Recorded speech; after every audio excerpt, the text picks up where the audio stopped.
Hello everyone, you're welcome to the Tailors Hub. I want to specially thank all our existing subscribers. Thank you very much. And if this is your first time on this channel, please subscribe to the Tailors Hub and turn on your notifications so you know when a new video is uploaded.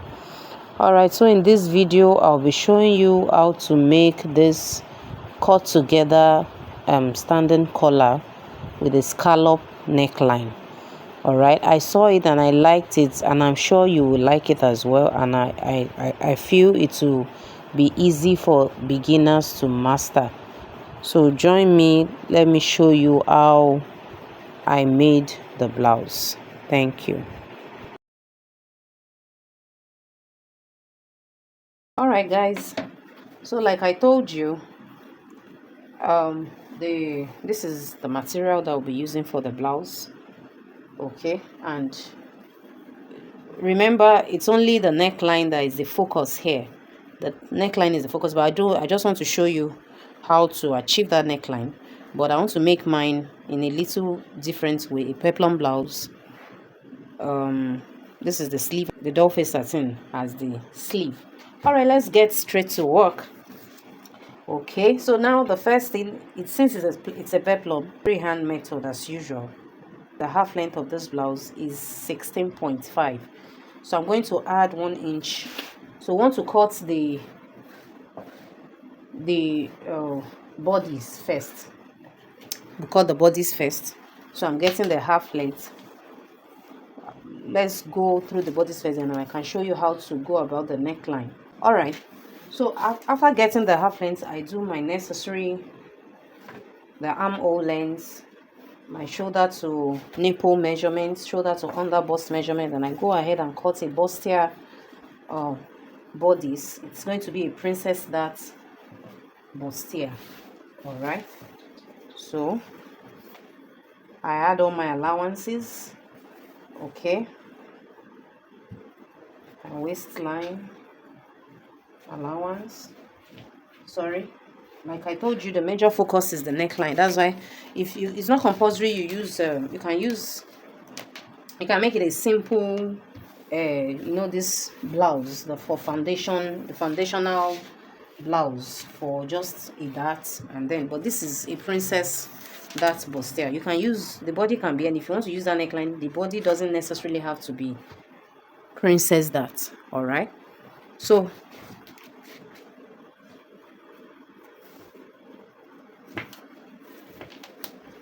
I measure the shoulder. The shoulder is 14. I add half inch as the allowance, and I go ahead. Okay.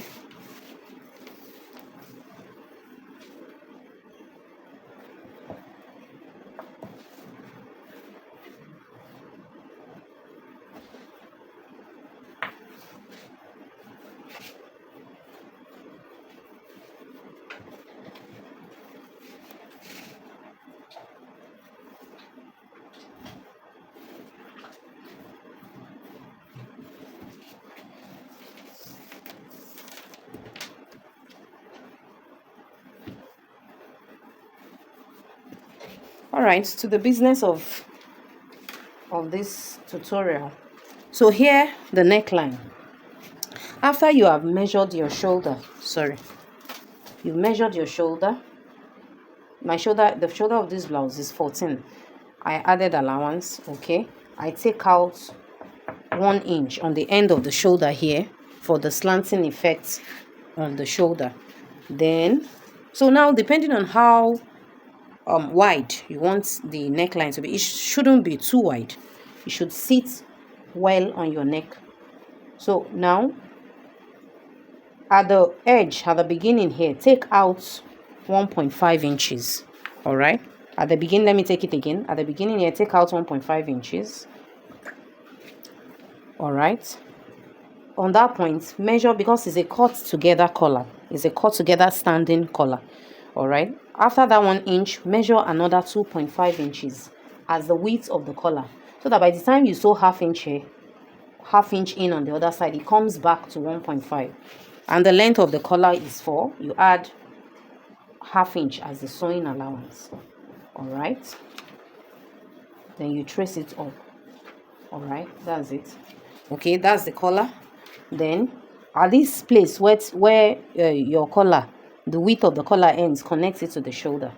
That's that for that place. All right, so the next thing you do now is that I'm going to measure. You notice that what's it called, it has another scallop at the center of the blouse. So depending on how deep you want your V to be, I don't want this particular blouse to be too deep.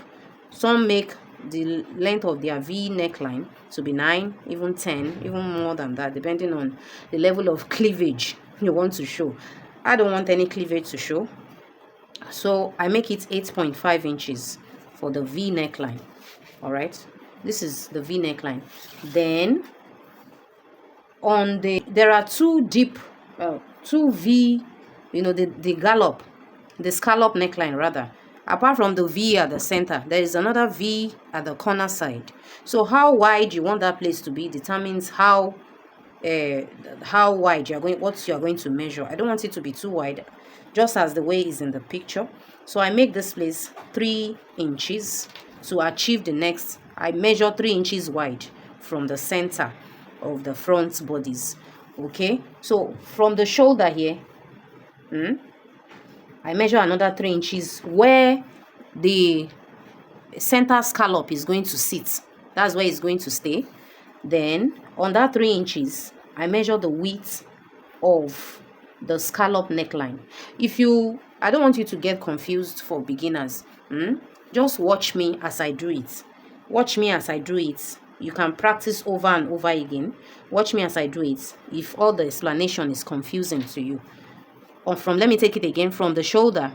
The shoulder is here, ignoring this collar that I have measured. From this shoulder here, measure 3 inches. 3 inches is where that center, the scallop at the center, is going to sit on your collarbone. All right.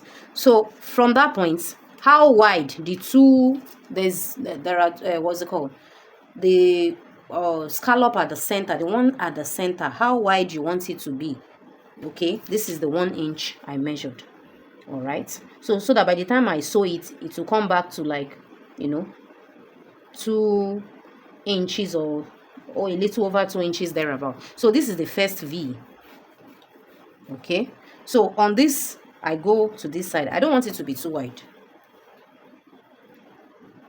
All right, and you also notice that the V at the side is not as deep as the one at the middle. Okay, take note of that. So let me rule a straight line to get, this is where the V at the side ends. So take it up by 1 inch. Okay, all right, so from this collar here, curve it. I hope you get it. Curve it and let it end here. All right, this is it. 1 inch. You notice the distance between this place is 1 inch. The distance on the other side too is 1 inches. Curve it and connect it. It shouldn't be as deep. I'm taking it over and over again because if you don't look at it again and again, you might get confused. I'm talking to total beginners. All right, that's about that for the neckline. Let's cut it.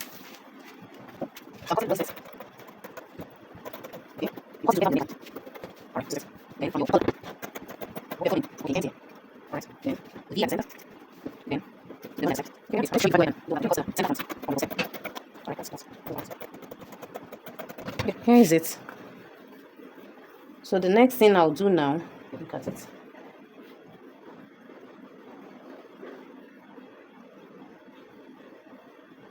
The next thing to do, this is it. This is the neckline. So the next thing to do now is to cut the back. All right, so the back is just a very easy one. This is the way I cut my own when I want to cut the bustier, the princess that bustier. I cut it exactly, except that I will add zip allowance, and I take out the bustier part on the front side, the side. Okay, so away from that, this is how to cut the back of this collar length. It's just going to be a straight. It's going to be straight. you fold in the collar like this. Fold in the collar like this and cut the back. Add zip allowance. All right.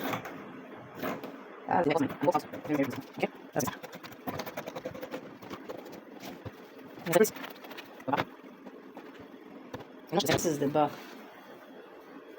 That's the way the back is going to look. This place is just going to be straight so that you can attach the collar on it, then notch the center. So after cutting the center of the back, I just go ahead and cut the side of the back.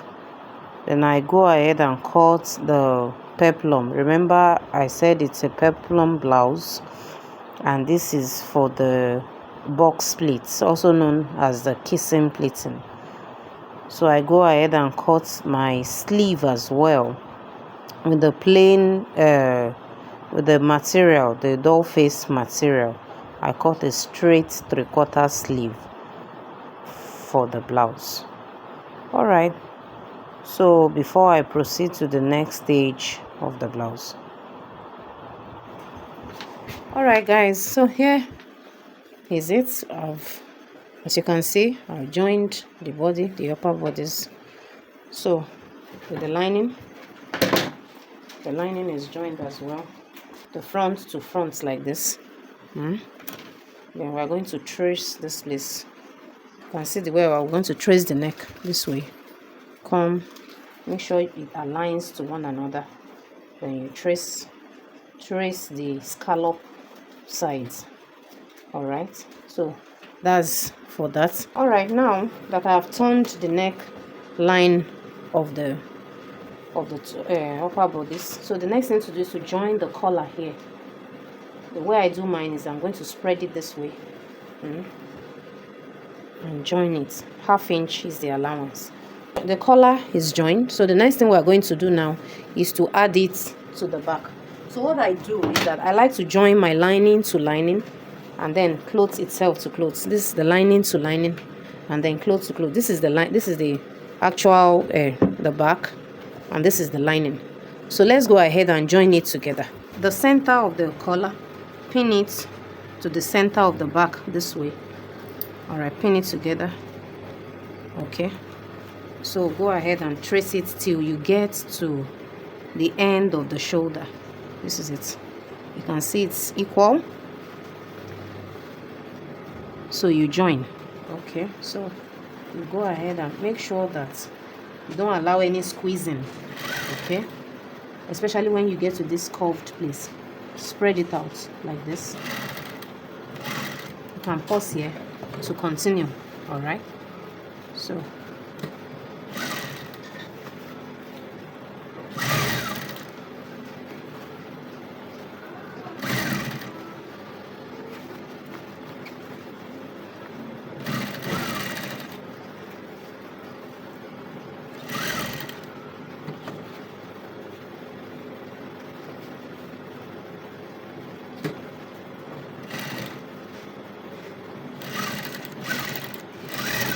all right, so you also do the same. If this is the way some people do, join both the lining and the fabric together, the facing and the clothes itself. But I join my lining to lining and clothes to clothes. So you do the same also for the lining like this. Okay, start from here and join. All right, so you could then go ahead and notch this angle, the angle where the collar started. You notch it so that it's going to relax. Okay, let me show you from the front itself. This is the angle. Make sure you notch it. All right, so this is it. Make sure you notch the two sides. Do the same. If you are going to sew it the way I made mine, do the same for the lining. Okay,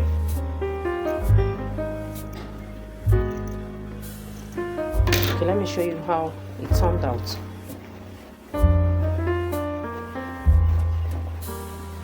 This is it. As you can see. So then you go ahead and iron it properly.